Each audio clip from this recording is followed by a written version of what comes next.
of the Global Partnership for Education, GPE. It really is a great pleasure to be here today to present on the findings of our disability and inclusive education stocktake of education sector plans. Before delving into the study, I'd just like to take a moment, if possible, just to outline who we are as GPE, what we do, and where we work. So that's a map to show that we are a multi-stakeholder platform and multi-stakeholder partnership and funding platform. We focus particularly on the most vulnerable children and youth.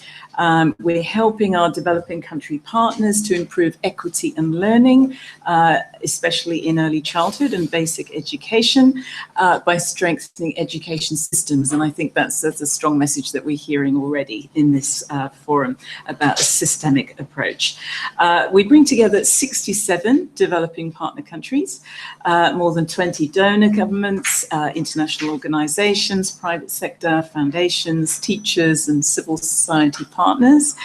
And we've also, as you can see, got 22 additional lower middle income countries who've become eligible for GPE support under a new financing and funding framework.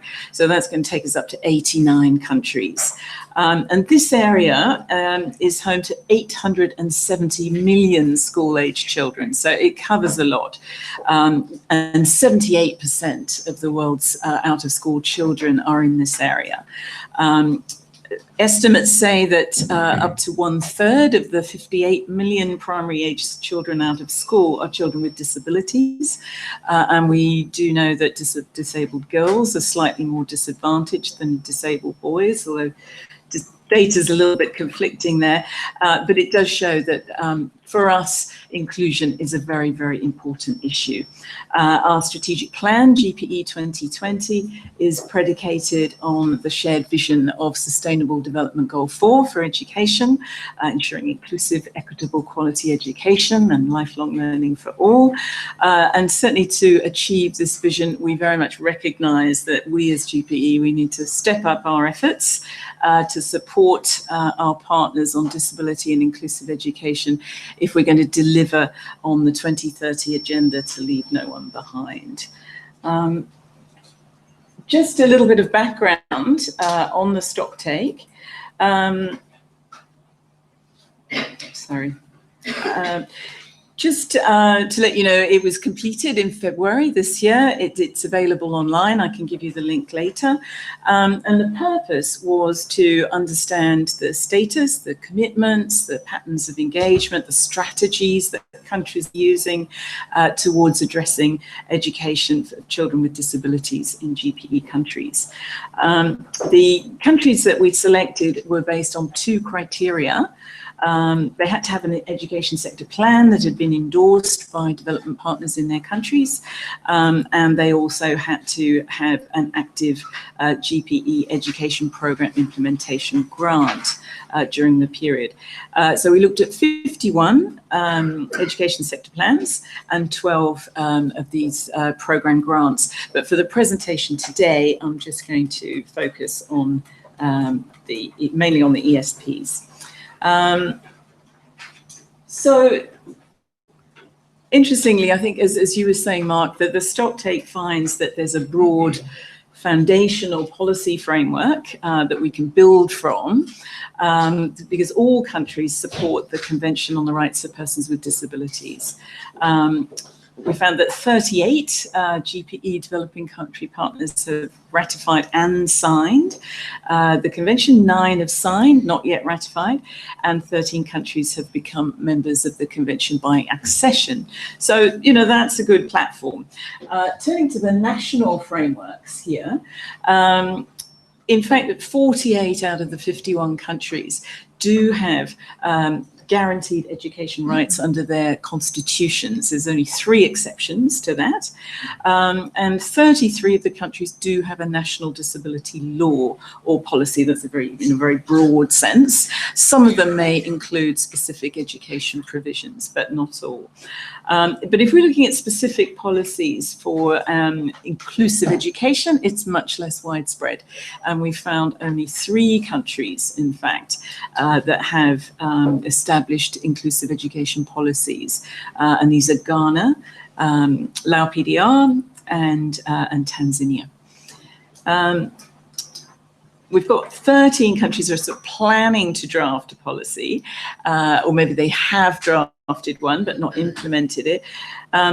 But interestingly, out of all the 51 countries, if you're talking about conceptual clarity, only 17 provide definitions of inclusive education in their ESPs. Okay. So data, we know that that's going to be a very key issue during the next 3 days. And most of the countries in the study did identify as a high priority the need for robust, reliable, quality data regarding education of children with disabilities. When we talk about quality, we're thinking that it needs to be disaggregated by domain of disability, age group, gender, and enrollment. And what we find in the ESPs is a bit of a mixed picture, as perhaps you might expect. Just 29 countries, just over half, do include data on children with disabilities in their ESPs. 9 of the countries don't have any data on prevalence of disability. Of the countries that are giving evidence of data on prevalence, we see that it tends to be higher in countries where they're affected by conflict and natural disasters. Chad, for example, suggesting 21% of its population may be affected by disability. No ESPs noted data on pre-primary enrollment, and perhaps more surprisingly, secondary school enrollment. No countries had data on that. Quality of the data is very variable as well. There may be data on children with disabilities, but not where they are, not what level they are in the system. There may be estimated percentages. They may not look at out-of-school children with disabilities, and they may not be disaggregated by sex. We found that 12 countries, that's about a quarter in the study, do disaggregate their data by functional domain, so such as mobility, sight, hearing, and so on. But because there are such varying methods of collecting and reporting the data, whether it's by household surveys, whether it's through the EMIS, whether there's different ways in which parents might report on disability. They may underreport due to perhaps stigma, shame, or perhaps lack of knowledge. It does mean that it's very difficult to get comparability between these data sources. And what we also found that data is particularly scarce when we're looking at cognitive functioning. In intellectual disability, I think, is probably the most invisible of all. Looking at the barriers, I think, so we looked at the barriers in terms of demand side and supply side, as Mark was talking about earlier. And I think just generally, before we sort of go through the details, limited data did seem to be a very sort of strong barrier that was mentioned. 15 countries said that was a barrier for them. On the demand side, as you got in your framework, I think you gave us the details, attitudes definitely were cited as one of the biggest barriers there. Ghana also identified economic barrier in terms of transportation of children with disabilities to and from school. On the supply side, we've got, policy barriers, access, capacity, and policy barriers are particularly cited by Western Central Africa region as our attitudinal barriers and access barriers. So we did see some kind of regional differences as well. Looking at the approaches for planning for children with disabilities, we found varied strategies and approaches. 24 of the sector plans do have a strategy to address education for children with disabilities. And there's some articulations of plans, some for children with disabilities, some may be holistic, some may be looking at different sections. And I think that predominantly we're seeing the investment still in special education settings. 41 of the 51 countries have special education programs. 23 have large-scale integration programs. And what we are starting to see is a trend towards a twin track approach. So having some investments in special education, but also trying to become more inclusive. And we've seen 17 countries have pilots on inclusive education.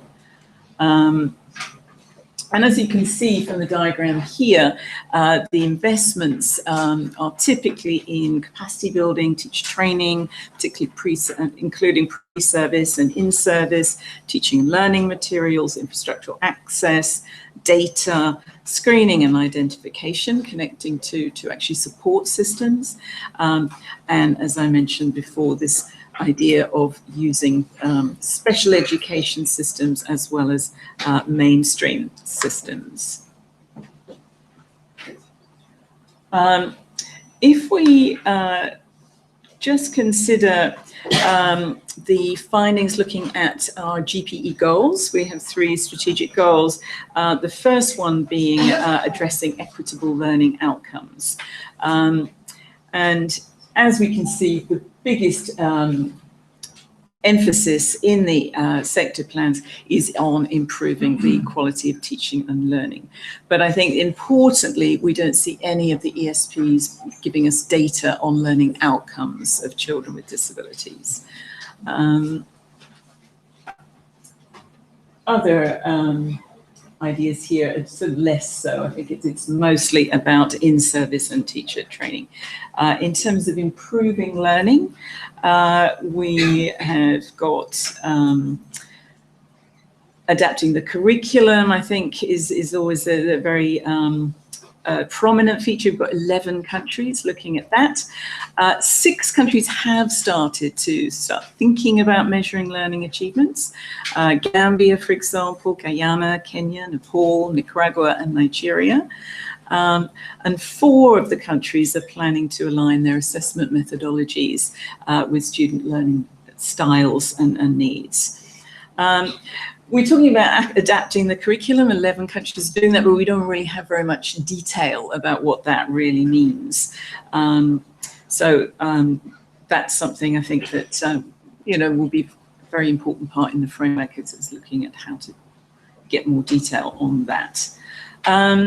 Improving, so the second GP strategic goal is on improving equity, gender equality and inclusion.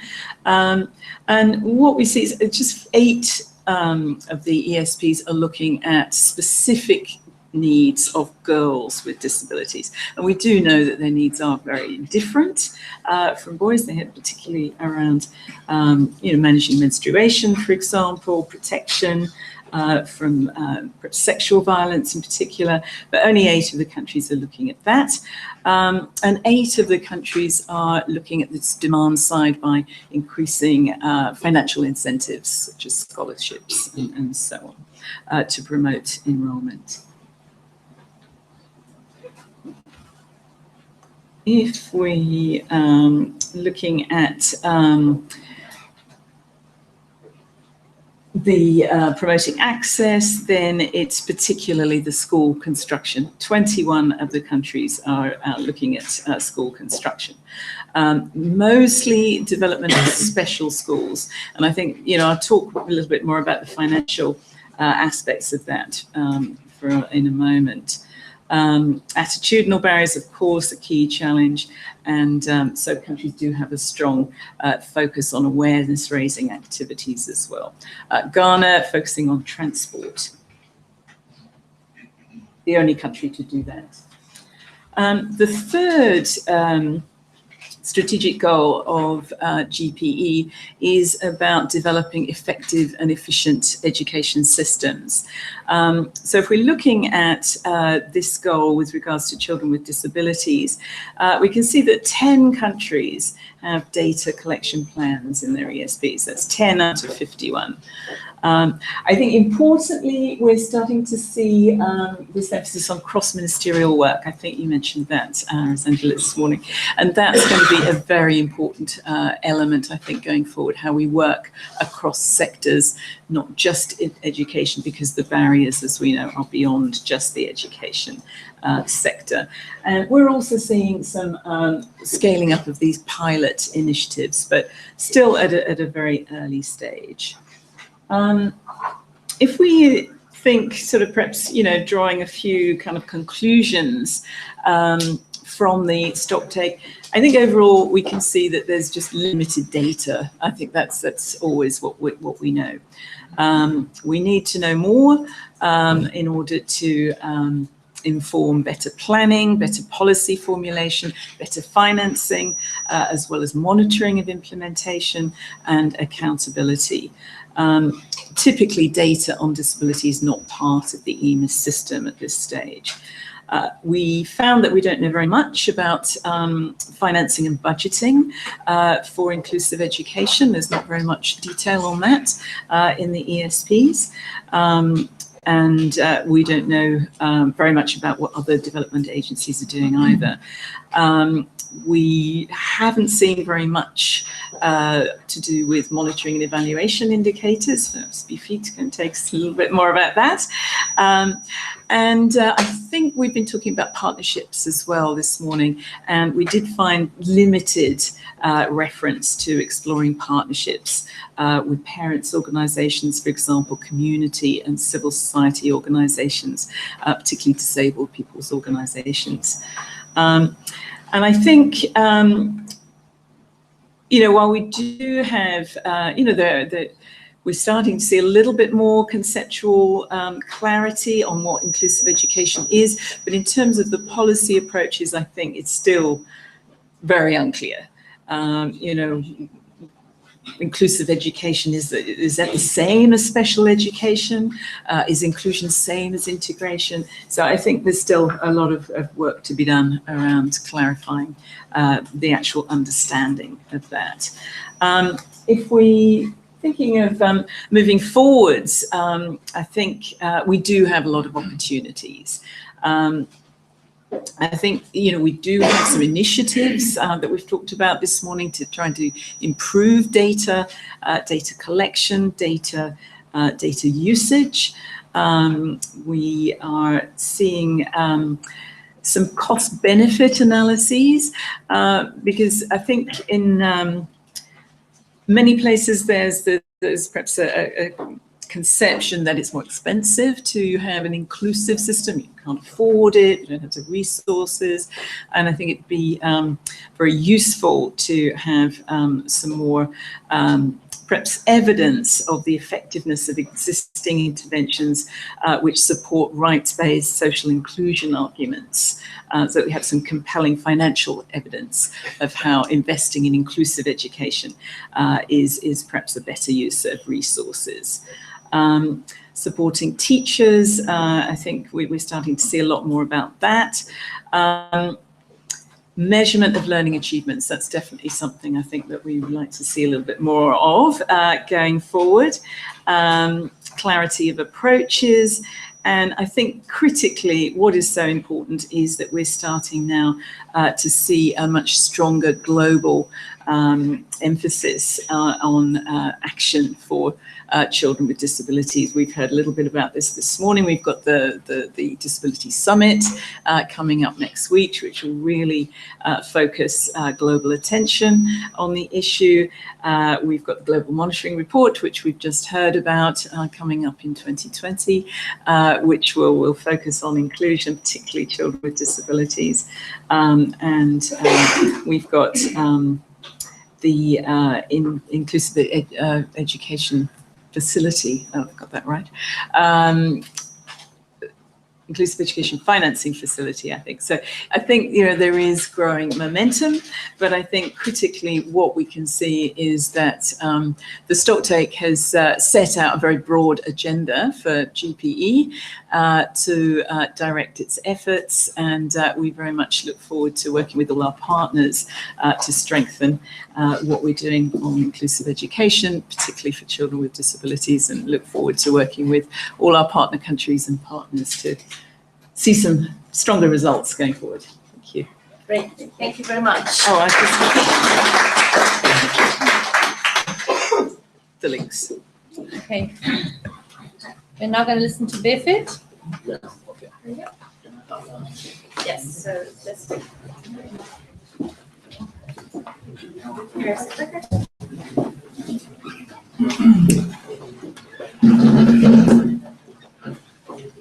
Okay, good morning all. You all know we are here to talk and to share experiences on how to promote inclusive education. You will all agree with me that it is difficult to achieve this agenda if we don't know well what are the main problems to address. And then if we don't know what are the way to improve this problem. So that is what education sector analysis will allow you to do. So I'm very delighted to share with you an overview of education sector analysis.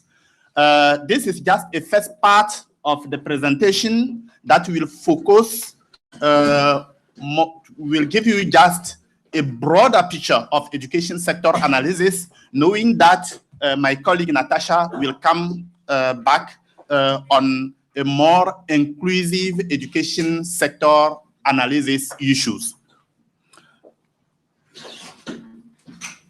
Three main points I will be addressing. What is an education sector analysis? What are the core components? And how inclusive education issues fit in? And then how the process of education sector analysis look like. So, what is education sector analysis? There is two words that are very important. A sound and comprehensive examination of the education sector is very important to inform policy dialogue and planning. It's very important.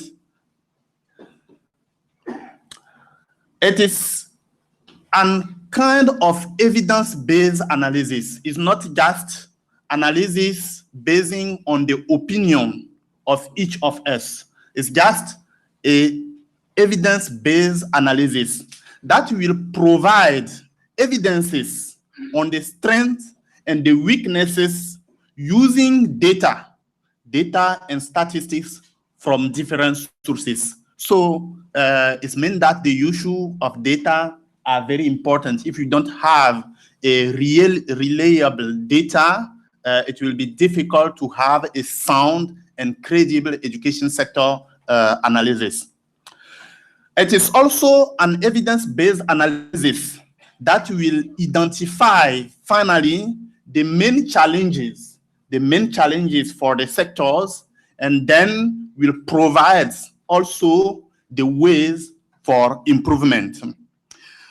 It is important to underline that education sector analysis involves all stakeholders in order to build the consensus. Because when we are planning, the planning is not just the business of one department of the ministry of one individual. So it is a participatory process. It's important to have them involved so that we come up with a consensus on the main issues and how to address them. Here are some features regarding education sector analysis. Education sector analysis is a sector-wide analysis because it will cover all the system, the whole system, from pre-primary to higher education, including TVET, literacy, non-formal, and so on. Education sector analysis focuses on efficiency by questioning what works, what doesn't work, and how does the system transform education input into result, into outcome in relation with everything that we know, access, quality, equity issues, external efficiency, and so on. It is also a capacity development exercise because it relies much more on a national team that will sit on the driver's seat, with a strong emphasis on capacity building and ownership. This is very important because at the end, the implementation of the plan will be the business of the government, of the national team. So it's very important that they participate in the process, they lead in the process so that to be able to implement it. Why an education sector analysis? Education sector analysis is important because it is a key starting point for a credible planning process. You maybe already know about this diagram regarding the planning process. It is a planning process that are iterative with many components. You can see that education sector analysis is the first step of the process because it is crucial for getting strong evidence for policy design and policy planning. It also allows for a shared vision among different actors on key issues and main strategies to address those issues. And then finally, it allows also political leaders, technical experts, and other stakeholders to find a balance between ambition and constraints. We know that most of the time, financial is the main constraint. So if we don't agree, if we don't put everything together, it will be difficult to ensure the implementation of the solution that will be fine. Now, education sector analysis can be examined under different aspects, different headings. But there are some core components it should not miss. So, developing an education sector analysis requires first to have a look at the contextual or background issues. You cannot begin education sector analysis without knowing what is the background, what is the current situation, what is happening in the country. So this can be done through a review of existing policies. In all the countries, we already have some policies, much more the time on place. So you need to review them and then to question what works and what doesn't work. You need to pay attention also on some context issues that may affect education. Our population, school age population, is coming from demographic trends. So you cannot work without paying attention on demographic trends. Financial issues come from macroeconomic environment. So you cannot develop education sector analysis without paying attention on that. Then come the review of the main challenges pertaining to education sector in relation with access, quality, learning outcomes, skill development, equity, internal efficiency, financing issues, the system capacity to deliver results as well. Note that in this part, this should be a deeper analysis not focusing only on challenges, but also on root causes. Most of the time, we don't need just describe this is the problem, but what is the causes of the problem? What are the root causes of the problem? And then from that, we can identify the way for improvement. Last but not least, an education sector analysis should also question the external efficiency of the system. We all know the final goal is not only to scale children or youth, but it's also to ensure social and human development as well as economic development. Here you have the 2 volumes of education sector analysis that are available and provide a range of analysis that can be carried out. You can download them on the website of the Institute. Regarding particularly the inclusive education issues, a 3rd volume is currently under development. My colleague Natasha will come back on that during her presentation. I would like now to draw your attention or to close the presentation on how the process of education sector analysis look like. This is very important because it gives us information about the timeline, about how the process is conducted in the country level. So it is a process with at least 6 case steps. We have first to set a national team for the purpose I've underlined previously. It is important that the national team be as inclusive as possible. But also, in the same time, the national team needs to be not too much for efficacy of the work, because if we have too much, it will be difficult to work together. So we need to find out how we will organize the team or add some consultation process that will allow for a better discussion, inclusive process. Then come up the defining of the methodological approach. The methodological approach, what are we going to do? What are the methodology in place to do that? How can we work on the different aspects of the education sector analysis?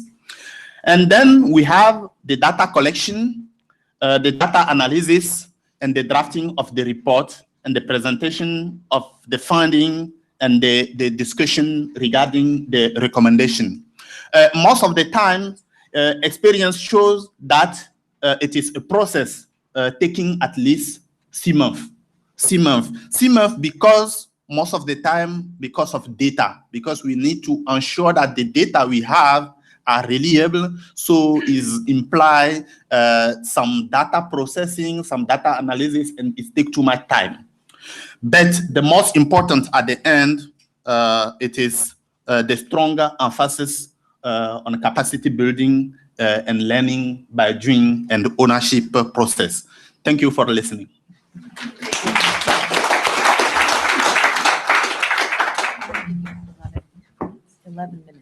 11 minutes, huh? So I'd better start now. The PowerPoint will be right behind. Okay. We're my name is Natasha Graham, and I work for UNICEF headquarters in New York in the education section on inclusive education.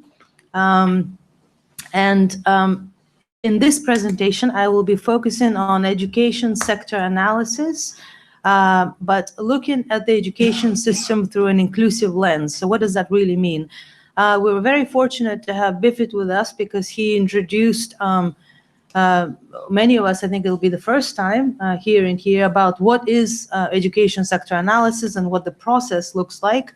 It's not very quick, and there are volumes that he shared, volume 1 and 2 of methodological guidelines. So it's a very, I don't want to say complex process, but it is. And many people are involved, and we, as we produce the methodological guidelines on education sector analysis on inclusive education, we have tested it and in Ghana. And so we're very fortunate also to have the Ghana team with us here. And during the panel, we will be discussing what was the process like. But I wanted to quickly introduce, without going into too much technical details, of what happened.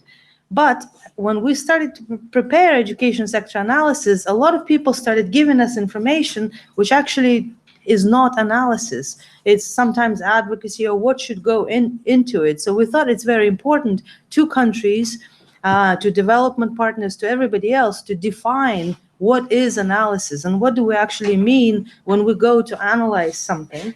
So I went to my friend Wikipedia, who said that the word comes from an ancient Greek word, which means to break something up and to loosen it up. So you're basically, it's an interpretive process that draws conclusions from a set of facts.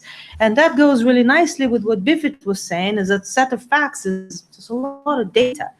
And you're working in teams, analyzing data. So when we were preparing for the roundtable, we thought, well, it's really important to have something that allows us to look at the education system through an inclusive lens on one page. And that's where the conceptual framework came from. And we decided that as we were looking at volume 1 and 2, which a lot of people find very intimidating if you're not an economist or a statistician, and you start looking through it, and it's very heavy also, a lot of tables and graphs, we thought, well, it's really similar when you're looking at the cake and the different ingredients of the cake. So a lot of times when we talk about inclusive education, and I've visited many countries and very fortunate for that, and I say, well, we have inclusive education, we have teacher training, and we provide disability screening. And another country says, yeah, we have a wonderful policy. Or a country will say, well, we have assistive devices. But if you're looking at the cake, you cannot bake a cake with just one ingredient.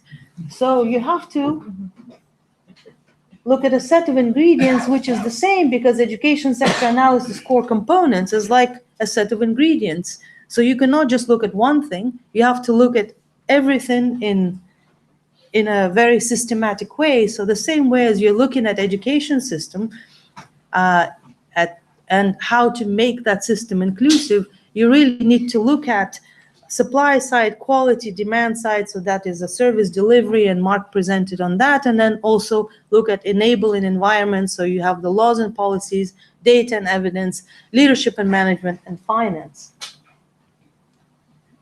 So to take the cake analogy to the next level, so basically, if you're baking a cake, if you're missing one of the ingredients, you're not really going to be successful at baking that cake.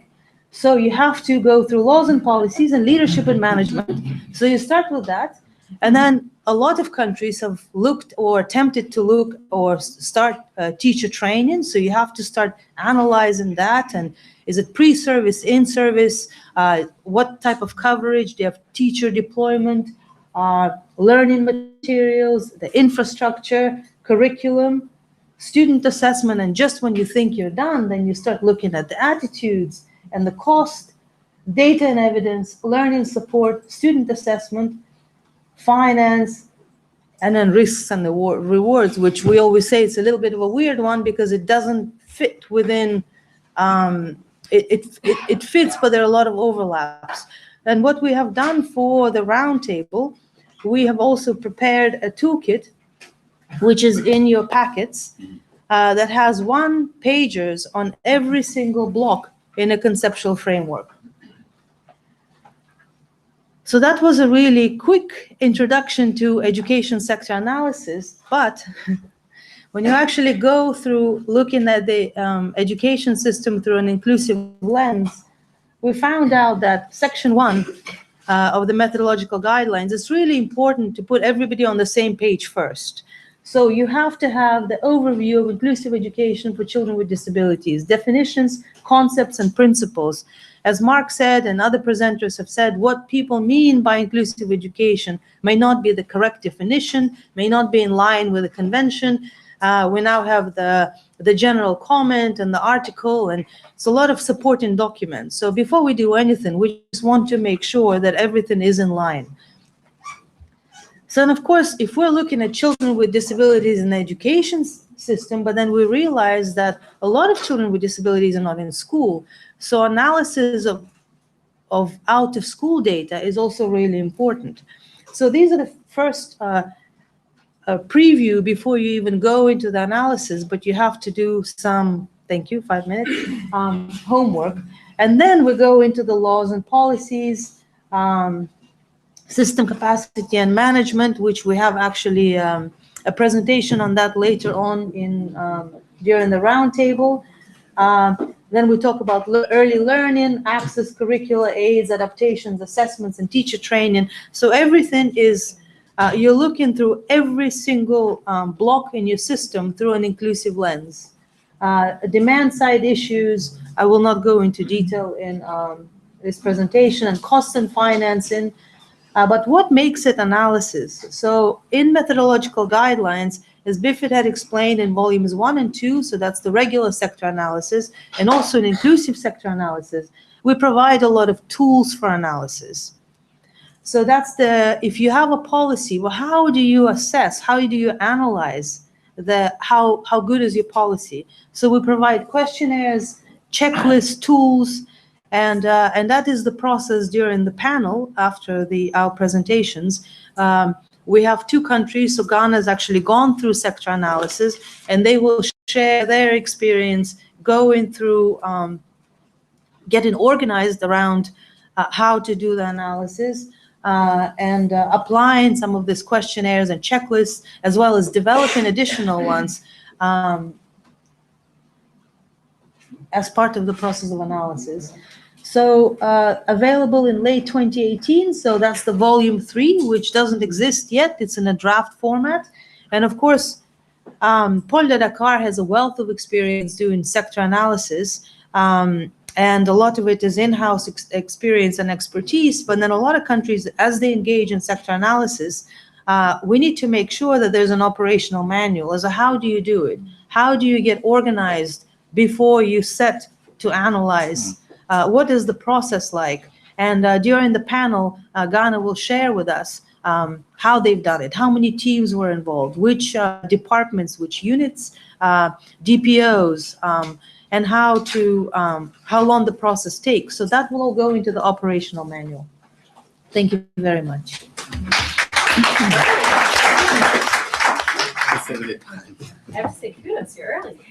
Thank you very much, Natasha, Biffet, Jane.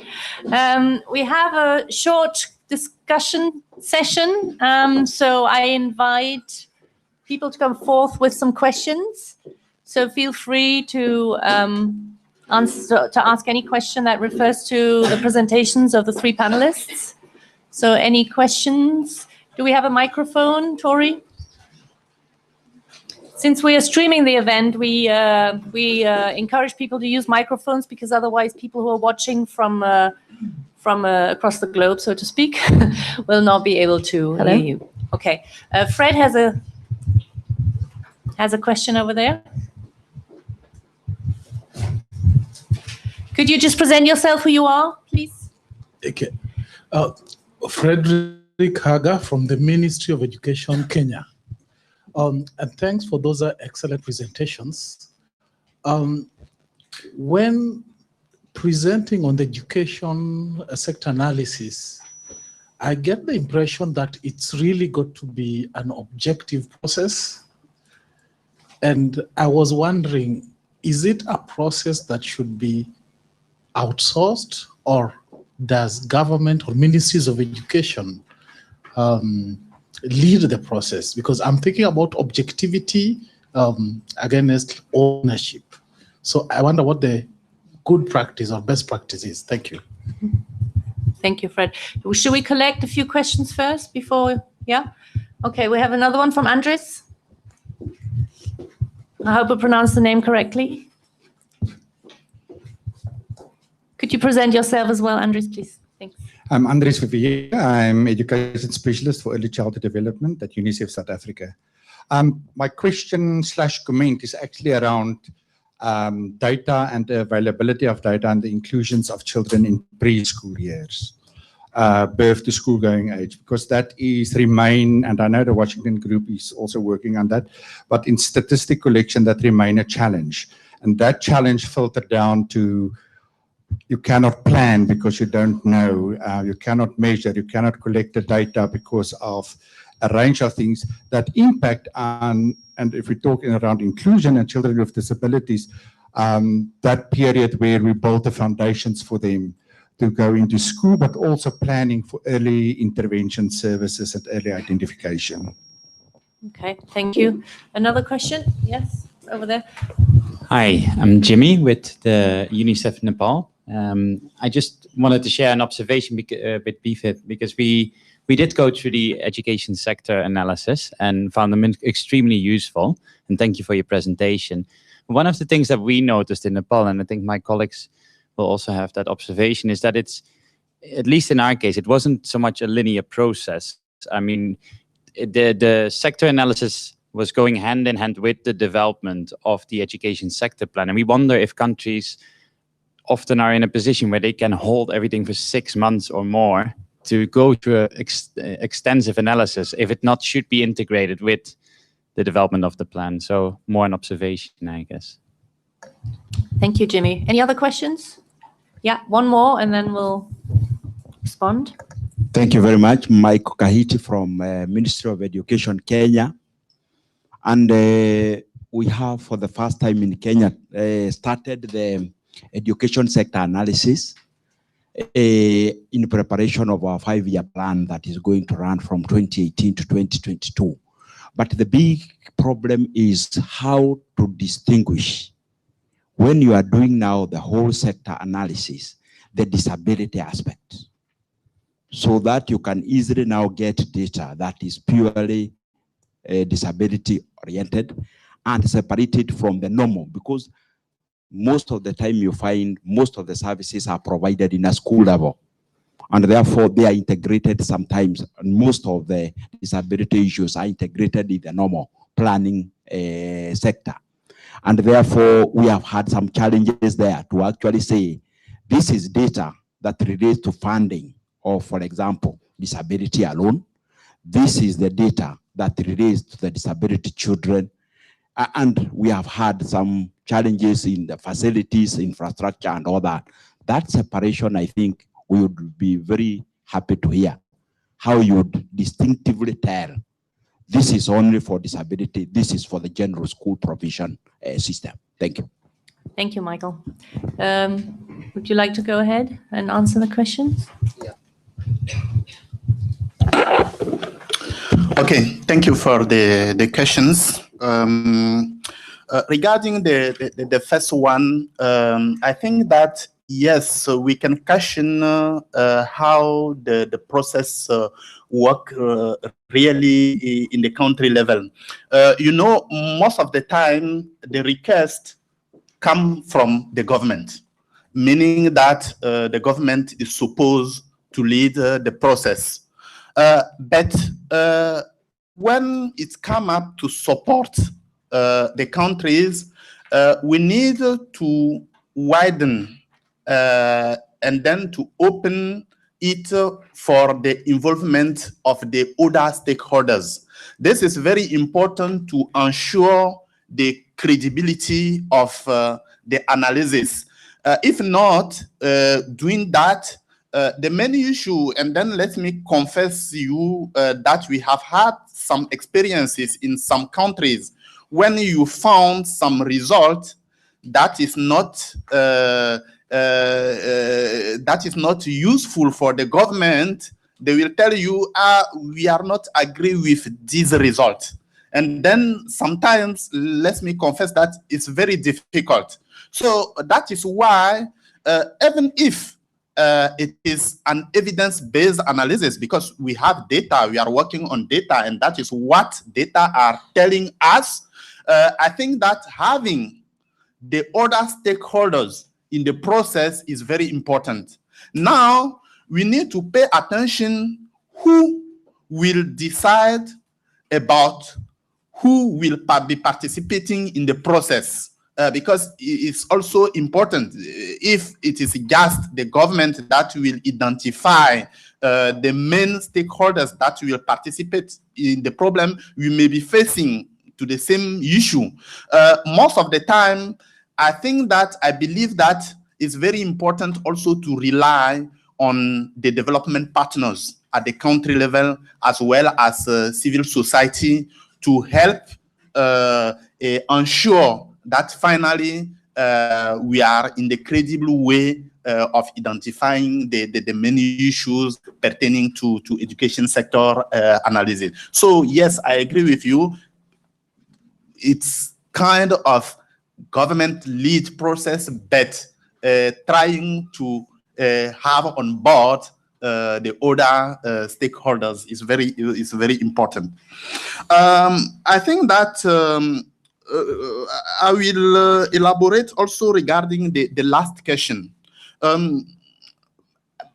Okay, from my experience, the most important driver of education sector analysis and how we separate or we take into account inclusive education rely much more on data. If we have data that are very detailed, having all the information on children with disabilities in school and children without disability, or children in regular schools, it will be very helpful to take them into account in the process of developing the plan. But most of the time, if you look at, okay, first of all, education sector analysis, we are basing on many sources of data. If you look at EMIS data, for example, you will see that they are collecting information on much more on regular schools. And then it is difficult, maybe it's not the case for some specific countries, but in most of the countries, it's difficult to have information regarding special schools in EMIS data because they are not collecting. Even if sometimes we do have also the NGO supported special schools, for example, but we do not necessarily have this kind of data in EMIS. So advocating to have a more comprehensive EMIS system will be very helpful to address the issue you are mentioning. Beyond the EMIS data, I believe that if we rely much more also on household survey, it is possible when we have some kind of variable to have information about who are those who are enrolled in special school but not took into account in EMI system. So it means that there is a work of a crossing all kind of data bars that we have, so that to have a more comprehensive picture of the system. If we don't have that, and then you want to rely much more on one source of data, so you will be having the problem you are talking about. I want to end with the information, the observation of my colleague. I fully agree with you. Most of the time, it is in the perspective of education sector plan, and then if we want to put the two perspective together, it take much more time than this. And then you will see in some country cases that it is an iterative process because you are working on education sector analysis. Some team are beginning developing the main key point of the education sector plan. Sometimes maybe you may be confronted to some kind of problem that will lead you come back to education sector analysis to deepen some aspect that will allow you to identify the appropriate way of improvement. So it take too much, it can take much more time, but it depends much more on what do we have as available as data, how the country team are leading the process, are engaged, are committed, and at the end, how the government also is engaged in the process. I think that these are the main ingredients to the process. Thank you. Yeah, sure, Natasha. From our Ghana experience, during the panel, I'm hoping we will really discuss how the process was shaped, what departments were involved, how it was organized, and also who led the process, and then how it was linked to education sector plan. And that's a really good question, because that's actually why Ghana was selected to be the pilot country, because it was in the process of preparing the new education sector plan. So preliminary findings from the education sector analysis on inclusive education were fed directly into education sector planning. So obviously, if you've just prepared a brand new education sector plan, it's not the best time to do that. So that's why we really encourage countries to look at what your ESP cycle and to start preparing for education sector analysis, because as Biffet explained, there's a process before you engage in sector analysis. And also Ghana will hopefully share during the panel what were the steps before you even start the process of analysis that you can do to collect a lot of information and to start dividing into teams to make sure the right people are involved. We had DPO and DPO involved, so we can collect or get the information on something that maybe the government doesn't have.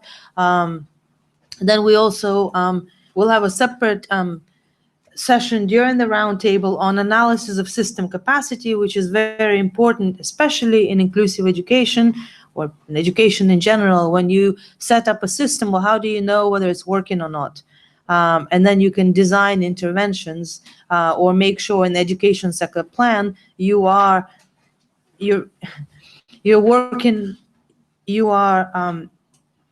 addressing these bottlenecks or barriers, and or if you're doing something but it's not working. So through analysis, you will find out and you'll stop doing that. So. Okay, thank you very much. I think what we're going to do now, since we're running slightly late, we're going to move into the panel discussion straight away. So since this is our first panel session, let me briefly explain the way that we're envisioning the panels. I've written to all the participants from the countries that we're not asking any presentations on your system on inclusive education. We are basically, as moderators, going to ask some questions first that will hopefully then trigger discussions on particular issues. For panel number one, we're talking about education sector analysis and education sector planning, which means basically the presentations that you have listened to will now be discussed from the perspective of Ghana and South Africa. So the idea would be for Ghana representatives and representatives from South Africa to come here to the front, and Natasha will be moderating this session. So we've basically prepared a few trigger questions, and we invite everybody to come in with their comments, their observations, their ideas, the challenges that your country is experiencing in moving towards education sector analysis as part of the planning cycle. So can I just see hands who from Ghana and from South Africa is here? Great. Would you come forward, please? Thanks.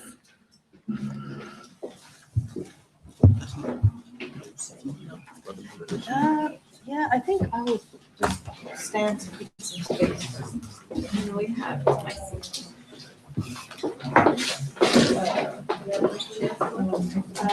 going to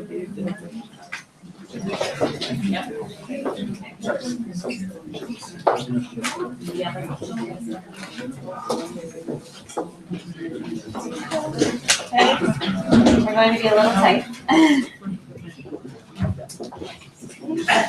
South Africa, South and right?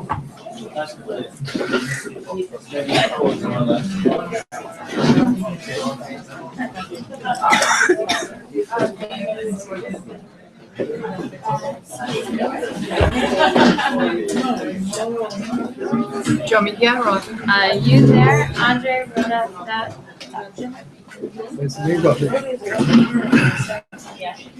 Well, I certainly wasn't expecting this. Neither did I.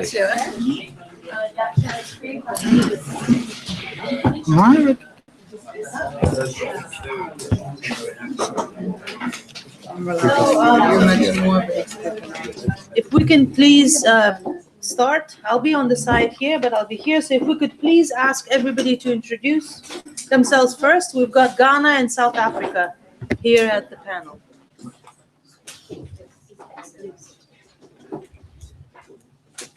We'll start with Rhoda. Rhoda, you introduce yourself first.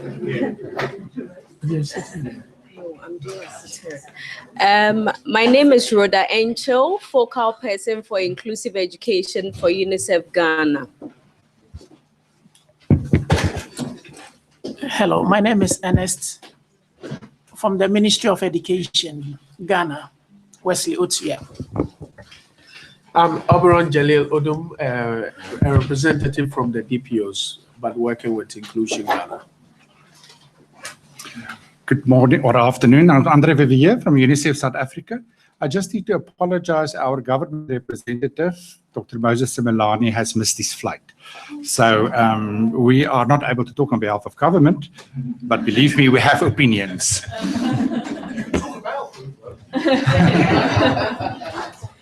I'd hate to say that it's actually not unusual. Being late is a bit of a trend in our country. My name is Sandy. I'm here representing the South African Disability Alliance. I'm the Director of Autism South Africa. At SADA, or the South African Disability Alliance, we represent about 15 national disability organizations in South Africa. Great. I don't know if my microphone is working. I'll try another one. Okay. And apologies for being crammed in this room, but the main training room in the Institute is not accessible. So we're trying to do the best we can, and we always will be constrained for the next 2.5 days. But so we prepared some trigger questions to start the discussion. So please, we have some questions for Ghana that's just completed the process of education sector analysis on inclusive education. We've learned a lot. The report will be coming out, I believe, in August. And we're very fortunate to have the team with us, and everybody was involved in actual sector analysis. And I thought it would be useful for everybody to hear about how did you prepare before the start in the process of analysis, and what departments and other ministries were involved, and did you engage DPOs and NGOs?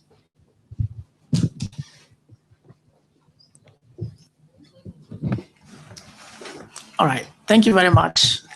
I was looking at the moderator because it was a question for Ghana. Wow, this was an opportunity which came in hand because we're reviewing our education strategic plan 2010 to 2020 at midterm review, and the purpose was to allow the plan to align with recent trends in the global development as well as the continent. So we had a team which had been commissioned already for the sector plan review to be part of this process, mainly from the government and then also from the CSOs in education. So we have a coalition of stakeholders in education that are within the CSO, so they have a good representation. And then also we have a fairly strong group in the CSOs that are purely engaged in issues of inclusive education. That is where Inclusion Ghana comes in. So they're also represented. And then we have our universities that are responsible for the development and training of teachers within the education sector.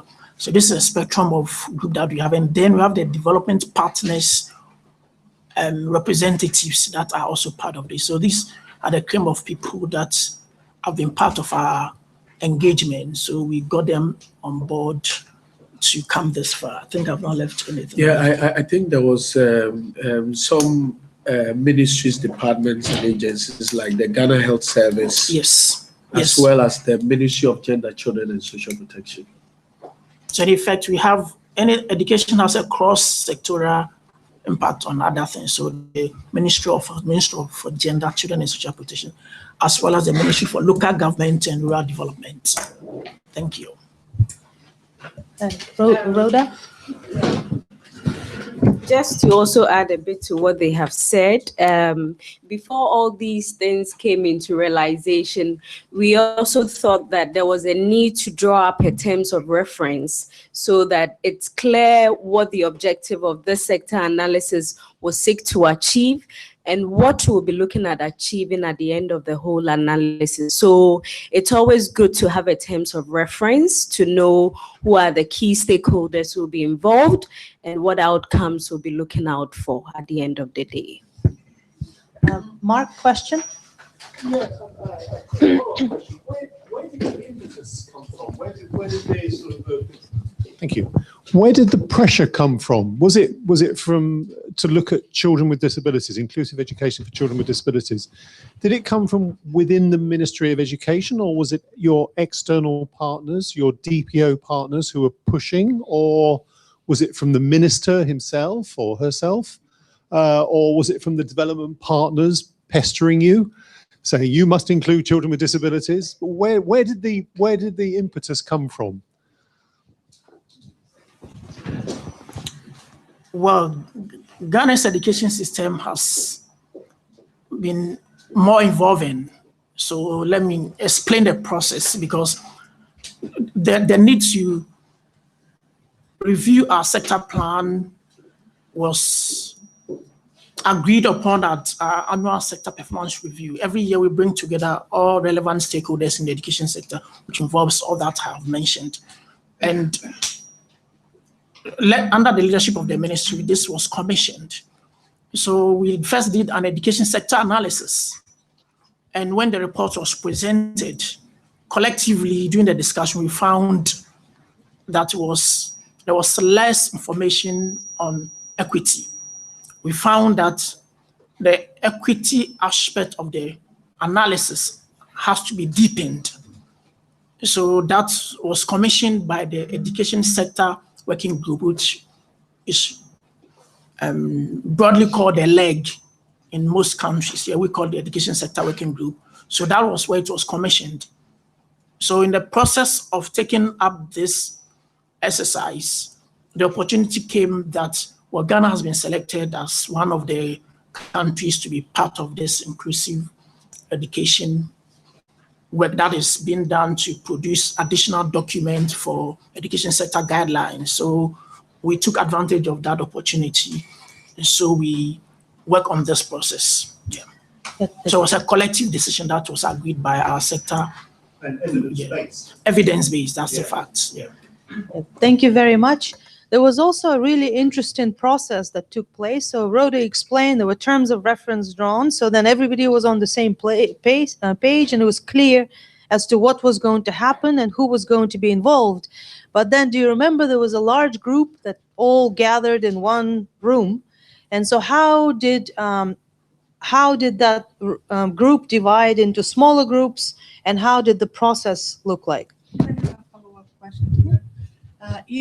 My question is also if in that group, besides being inclusive of, I imagine, people with disabilities and family members, etc., if you also included Ministry of Health and any welfare or social protection in the country that are also necessary to get inclusive education going.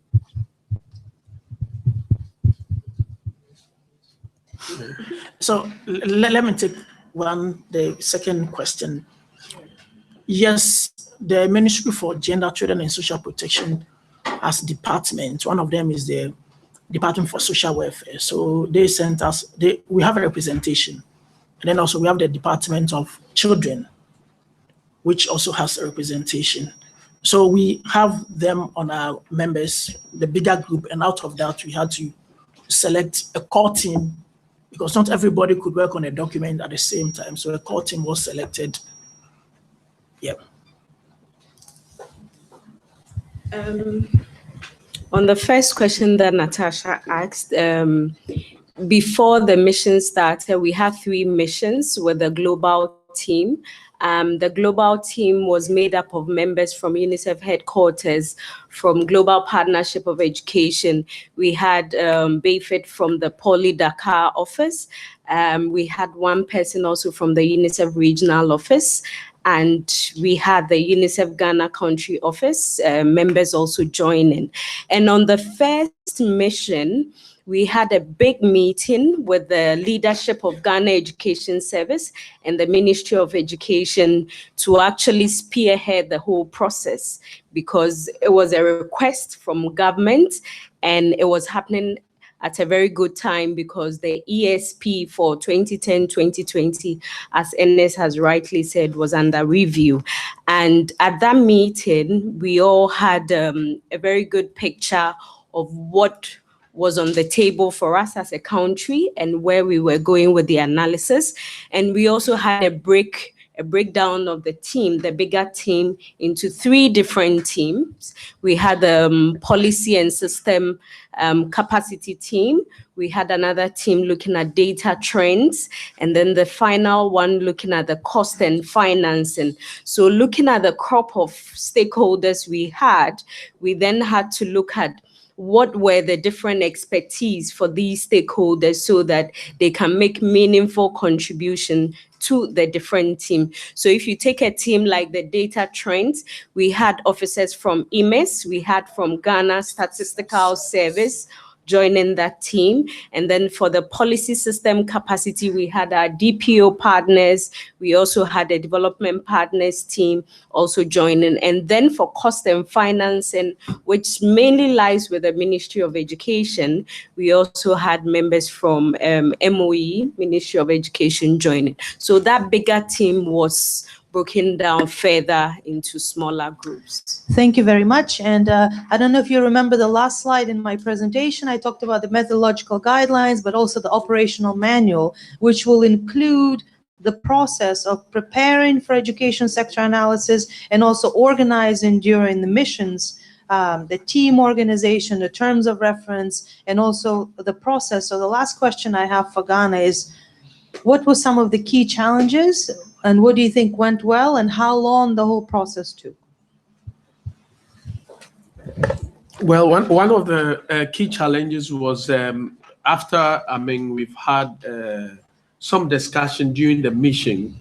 Afterwards, when the mission was gone, how to congregate and be able to do those work.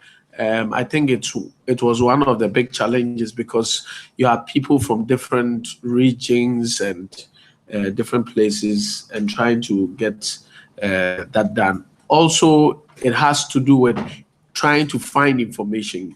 One of the big challenges is coordination. You'll see that there are different data. For instance, if you take the Ghana Statistical Service, it has some different data from perhaps what the Ministry of Education would have. So it's about bringing those kinds of data together.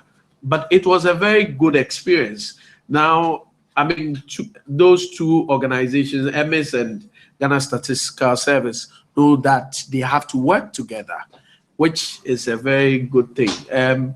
But there are also other challenges. I mean, talking about, for instance, trying to dig deeper into some of the information that we had. For instance, if you take system capacity, now you see that, yes, everybody is talking about inclusive education, but at a local level, is that the same case? I mean, if you go to community level, do people know about it? Are people experiencing inclusive education? So then we had to commission, a further examination into, local capacity. And that also took some time. It is the time that was a problem. And so we couldn't do so many districts per se. You could only look at very few districts, and whether that gives a very good picture of the situation. So I think generally those are the few things I can mention. Yeah.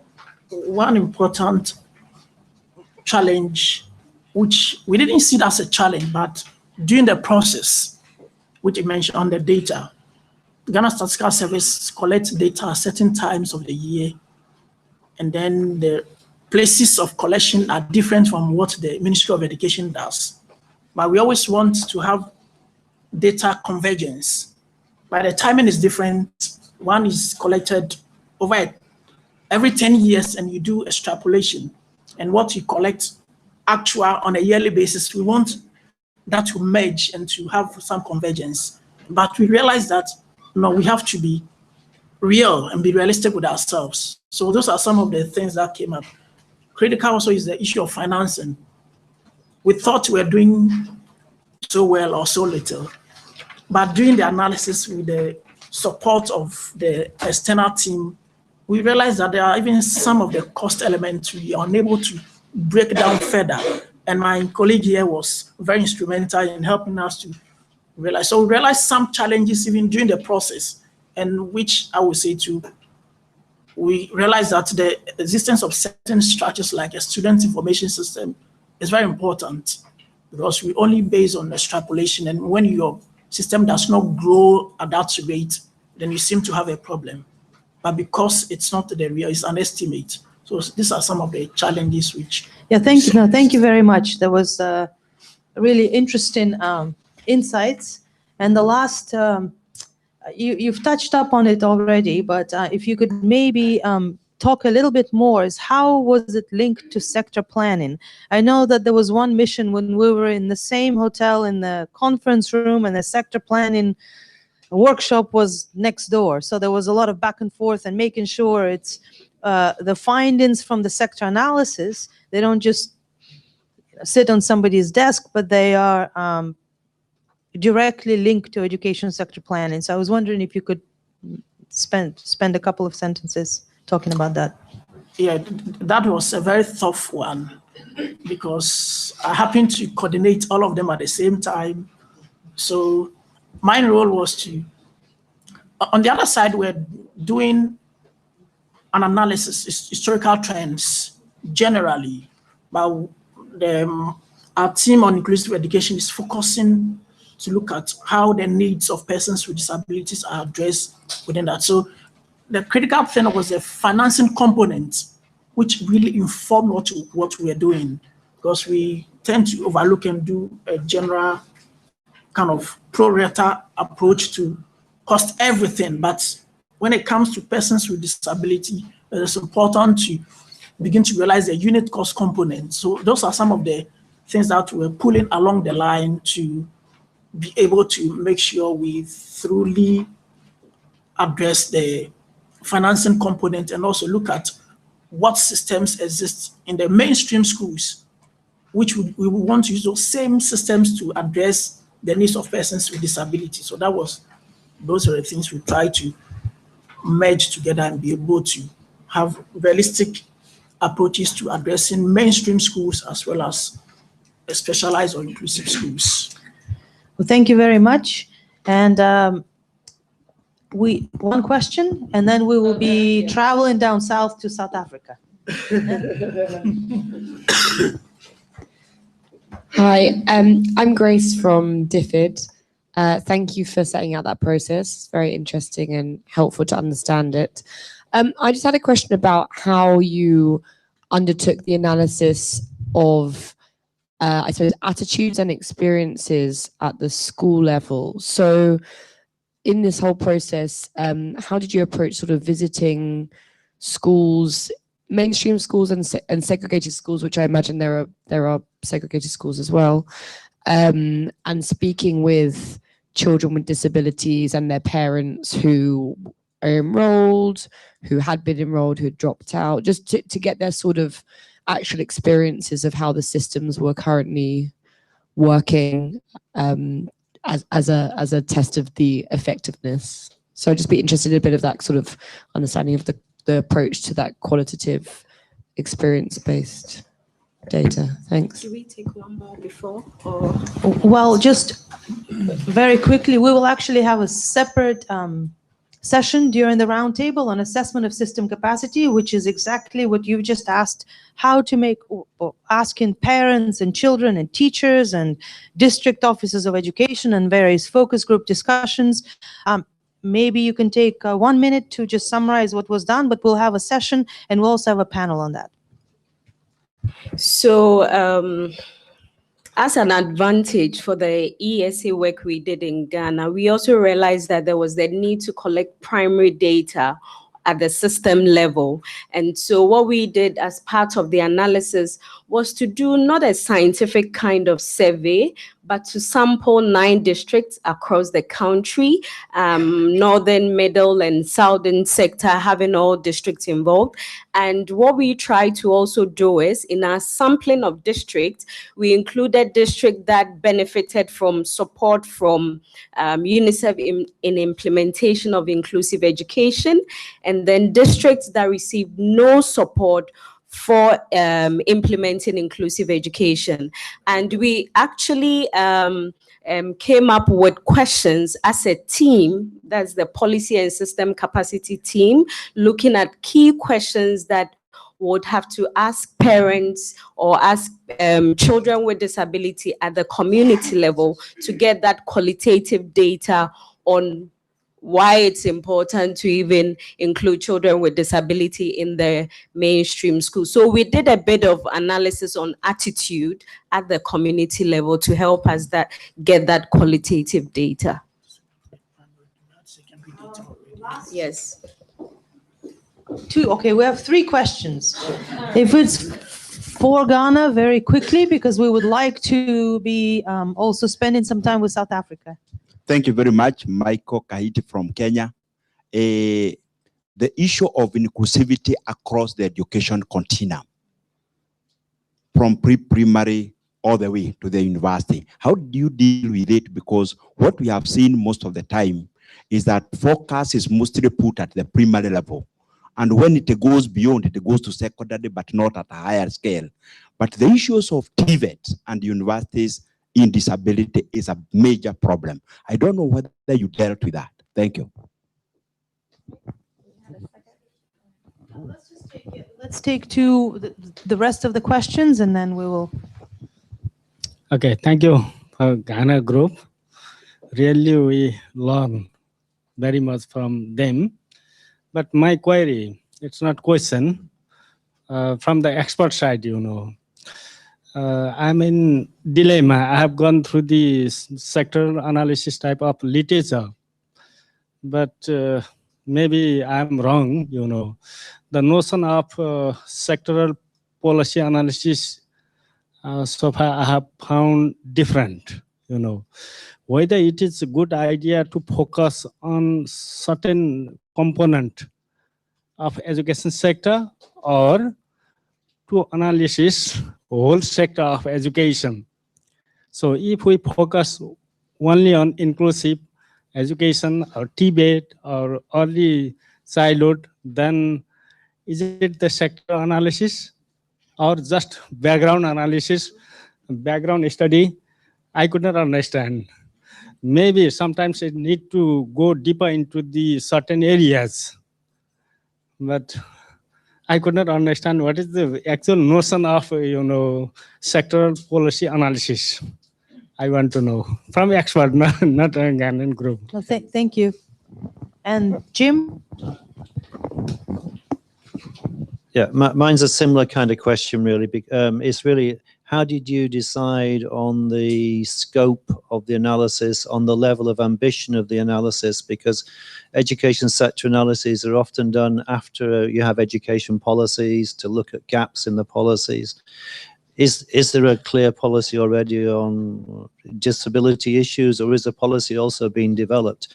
In which case, did you just try and focus on certain fundamentals, maybe more on access than learning, etc.? But similar to the other questions, I think. Yeah, if you don't mind, I will ask Bifid to speak for a second about the different dimensions of analysis and different chapters in volume 1 and 2 on topics, and then we will turn to the Ghana team for the answer to Jim's question. Okay, thank you. Maybe due to the time, I don't focus much more on the component. The most important thing to have in mind is, first of all, the analysis is supposed to cover all the subsector. That is how we call it. I will say a transversal approach. Okay, from pre-primary to higher education, including TVET and so on. Now, if we are within each subsector, but I don't want to use the word subsector, because, for example, the problem sometimes we are facing is, you will see that the Ministry of Agriculture is doing education, for example. So if you don't know how to make classification, you can miss this kind of education providing. So it's very important to have in mind that we should cover all the subsector, whether it is from or it is linked directly or is provided by the Ministry of Education or other ministry, not from education sector. The second aspect is, within each subsector, we have to cover all the main dimension. The main dimension meaning that, okay, access, quality, learning, achievement, management, and so on. But when doing that, we should have in mind that the problem of, or the objective of each subsector are not the same. For example, how we will be dealing the issues with TVET sector will not be the same like with the primary, because they don't have the same objective, and the management are not exactly the same. For example, for TVET sector, you may involving the private sector, for example, but it's not exactly private sector, meaning in relation with labor market, for example, but it's not exactly the same if you are talking about the subsector of primary level. So it's very important to have this in mind. Yeah. And I'd like to remind everybody about the objectives of the roundtable is to identify training needs. So we see we have a lot of questions, and of course, sector analysis is a very it's not an easy thing to explain in 30 minutes. So we wanted, Bifid and I wanted to give a really quick overview and then have some country examples of how it was done. But of course, we are not expecting anybody to become an expert and have all of your questions answered in a really short panel. So does Ghana want to address Jim's question? Thank you very much. Talking about inclusivity across all subsectors of the education system, we focused up to pre-tertiary. That's where the most of the discussions have been. But during the analysis, we extend the data sets, which is a basis for every discussion, as far as to the higher education level. And we have within the higher education level some institutions that have been designated or have designated certain departments for addressing needs of persons with disability. So we also constrained by the data to look at the prevalence rate. Do you need to have all 10 public universities running inclusive education? It's going to be extremely expensive, which we found from the cost component. We have about 2 main universities that are addressing these needs. So those are some of the dynamics we had to confront with. And also, in looking at the scope of the analysis, coming to this question on how it was done, because I want to say we had an existing plan 2010 to 2020, and at mid-year of implementation, which we found the Agenda 2063 had come on board, as well as the SDGs. We reviewed the implementation of the existing plan. So based on the report of the midterm review of the existing plan, we began to focus on developing another plan for 2018 to 2030. So the review report was the basis. And out of that, we found we don't have, thank you, adequate information or strategies that are addressing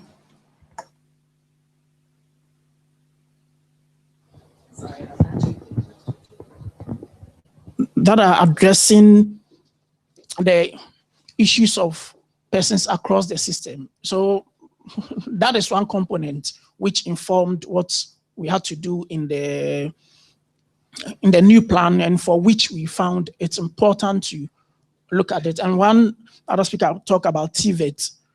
We had not focused on TVET in previous plans.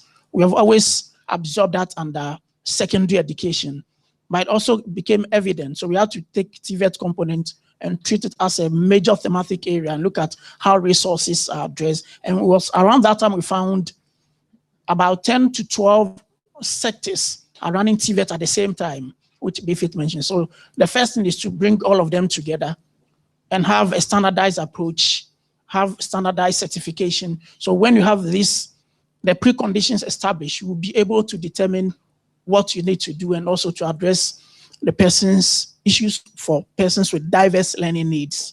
So that is what we did. I want to believe I've answered as effective as possible. I may not be able to answer everything, but we're also looking to learn some of the things that you are yet to implement.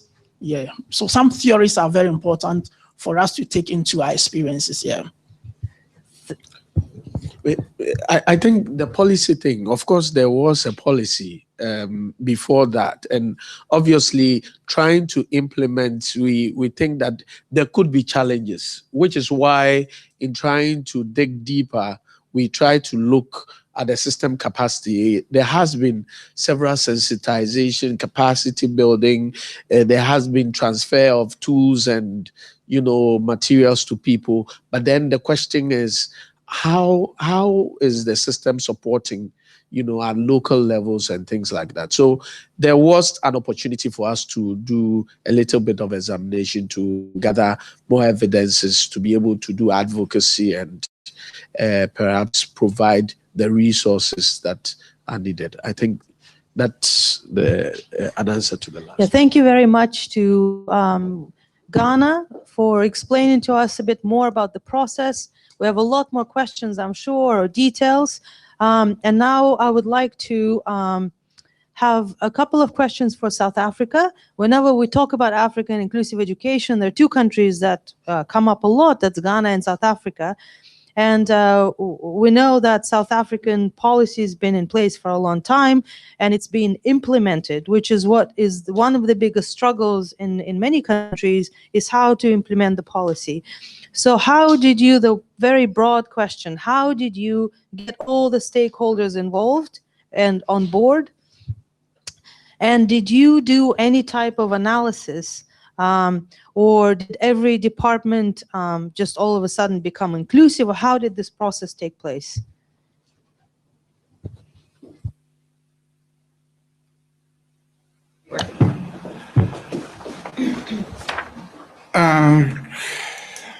That's really difficult questions to answer. But indeed, I think the policy environment is rich and it is implemented, which does not mean it's perfect. it means that there is still many children that do not benefit from the policies, from a rights-based approach, or from a very strong constitution. So I think that is the important thing. By law, actually, government is required to consult on all policies. But the how is also another matter, because it is those who have access to the means who can do that. So I can just briefly say, I think on most policies, there were involvement from the public and from the sector, but one cannot say it was broad-based, at least from where I sit. And also on analysis, unfortunately, the analysis that are done around children with disabilities, and particularly in the education sector, is not systemic. It is not done regularly. It is, quite frankly, sometimes done in a haphazard kind of way. UNICEF have supported the government at one point in doing a thorough situation analysis of children with disabilities in the country, which showed certain trends and related to that. But I want to say, if you want to look also at the macro plan, the national development plan of the country, you actually can only get issues around inclusion, and particularly children with disabilities, by interpretation. It is not explicit in there as one would like it to have. I don't know if Sandy has anything to add to my very diplomatic answers, I hope. I come from the DPO sector, so probably I'm not diplomatic at all. When I wrote down what you asked, you know, that our policies are implemented and how did we get our stakeholders involved, I went, huh? I'm talking from the DPO perspective, we are still very much a special school system. So as soon as a child is flagged with any kind of a special need, they generally get flagged at grade 0, which is around 6, or even grade 1. They then referred to our school-based support teams, which say, oh no, we can't cope with these children. They then get referred to our district-based support system, who provide a LTSM, which is this child has special needs number, and that child is immediately then referred to the special school system. Where we see inclusive education work is in a lot of our private schools, where parents then have to pay an absolute fortune. We struggle, you know, in terms of the policy, yes, absolutely.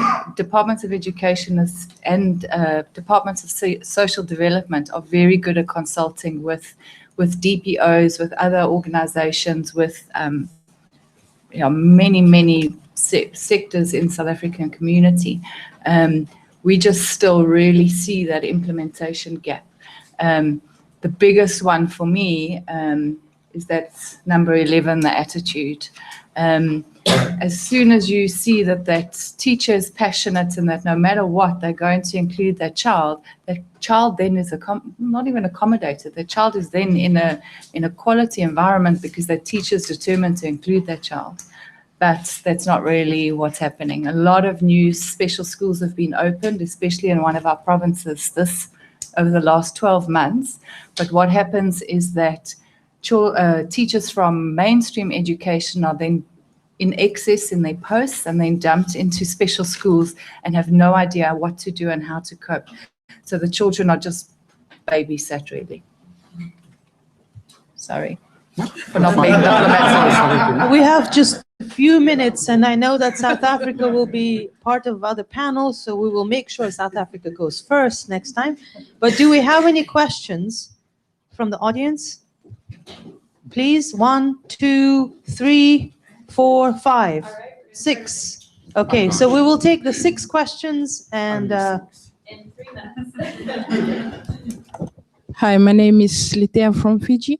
Very interesting indeed about your system. I just wanted to know whether your policy is for special schools, rather special education or inclusive education, or both.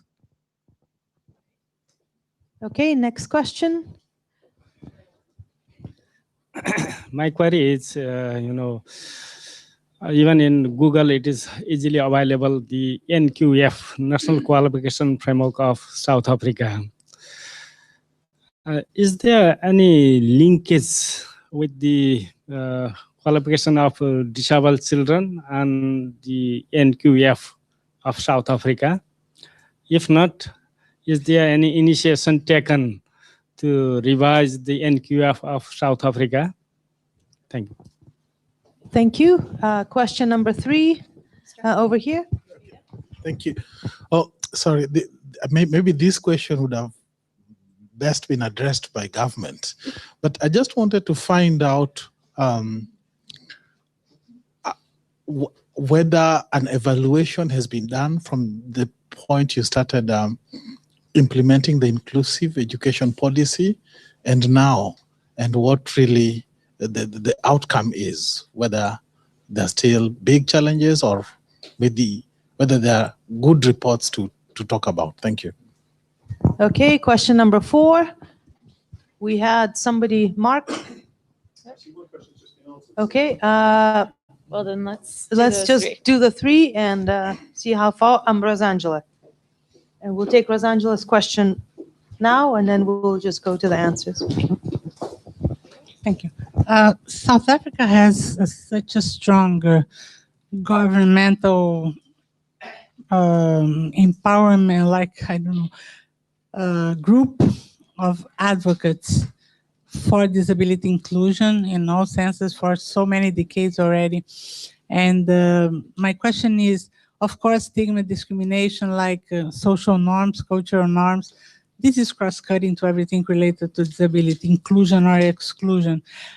Question is whatever you do to change, to address behavior change, should also influence education. So my question is there in South Africa, or are there any campaigns or initiatives to address this in a very transversal way?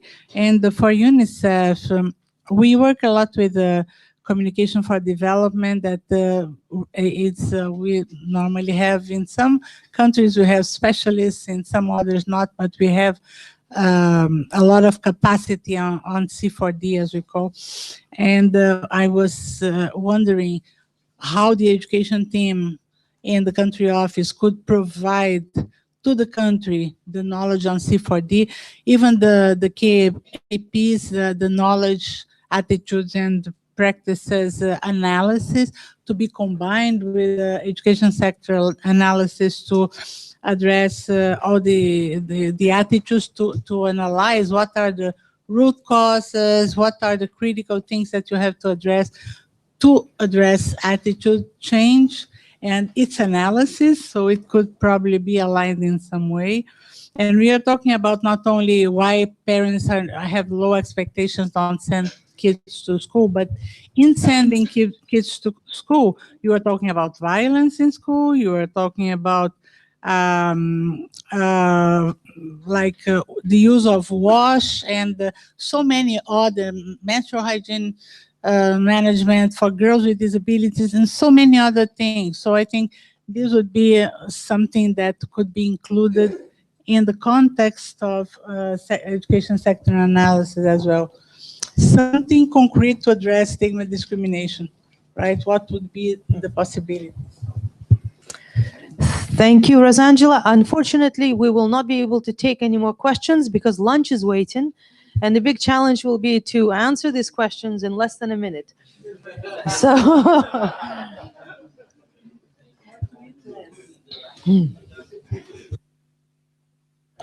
Let me start with the short ones, and then I will give the last 10 seconds to Sandy. And I'm going to answer it randomly. Around the policy in South Africa both deal with inclusion and special education. So it is not either or around that. On the evaluation that has been done since the start of inclusive education, no. Nothing formally has been done around the evaluation of that, though there have been evaluative statements in some policy documents and plans a formal what has not been done. Just on Rosangela's question around behavior change, I think the big thing there is that government is running a disability month, but which is more related to awareness. And it is not as much targeted at the general public than into the disability sector itself, I think, which is one of the weaknesses around that. There have not been really a discussion around communication for development around this, because also the thing around this, it is run by different ministries. So first is to get the ministries to get together. I think the whole issue around protection is very important around children with disabilities, because in the situation analysis that we have done, we have found that children with disabilities are 2 times, if not more, likely in the country to be victims of violence and abuse than their peers. And also, and I think it is important that, and we continue to do that, but definitely not at the scale or a level that we want, is to look at issues around disability through a gender and an age lens, because both are important. And I think the biggest, and from my side, the last issue is when we talk about the importance of access, because that is an important part of inclusion. A large amount of our public schools, the most of them, are not accessible for children with physical disabilities. And that access also has to do not only with the building, but also the attitude, as Sandy has alluded earlier. And later during the roundtable, I will share examples of our teachers were actually able to make it. The NQF, I am honest, it is supposed to link in, and there is a convergence, but the truth, I will have to Google it.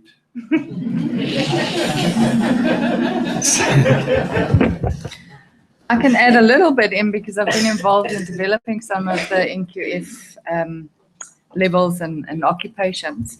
Google. The problem is that, like I said earlier, the majority of our children with disabilities are in special schools.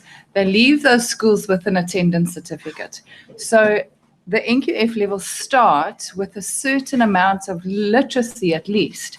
So it's more like a grade 7 level, and then you can start going through the NQF system. But our children with disabilities don't often have that opportunity. There's lots and lots of learnerships that people put out in South Africa. We get phoned on a daily basis. We're looking for people with disabilities to fit into these learnerships, that they can work in the work environment and gain their skills, but they need a matric first, which they don't have. I also just wanted to say we do have a very strong advocacy, and especially with governments in terms of disability. The problem I see is that it comes from top down. So national government is very committed to disability rights and inclusion, but as you come down to ground level, that's where the problem happens. Provinces do their own thing. Regional municipalities and things, everybody just does something different. What I've noticed is they change, and for instance, it is in our case study that they've now just developed this draft curriculum for children with severe to profound disabilities. That's come as a result of a legal case. Government was taken to court because those children were excluded. And now, 10 years later, after that case, this curriculum's been developed. So we only actually see action once we get the money to take them to court. Thank you. Thank you very much to Ghana and South Africa. We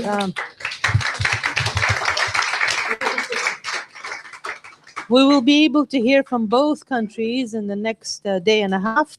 And now Tori will brief us on where and what we do for lunch. Hello.